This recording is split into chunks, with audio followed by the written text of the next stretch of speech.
wa kabiri igenekerezo rya 19 Kigarama umwaka wa 2023 mu gitondo hitezwe ikirere kirimwo izuba n'ibicu bike bike mu ntara zose z'igihugu cacu.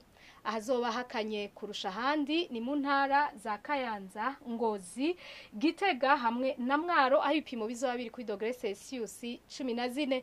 Ku muhingamo hitezwe imvura nkeyi hacemwo n'ibihe vy'izuba mu ntara za Kayanza, Muramvya, Mwaro, Ruyigi, Rutana, Rumonge, Bururi hamwe na Makamba.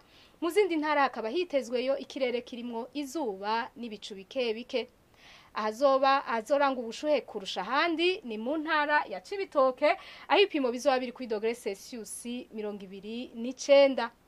Ejo mu gitondo izuba rizoseruka igihe c'isaha 11:50 zo mu gitondo rirenge igihe c'isaha 12:08 zo ku mugoroba. Amakuru atekanye ikirere agarukiye ngaha, mwakoze kuyakurikira mugira ibihe vyiza.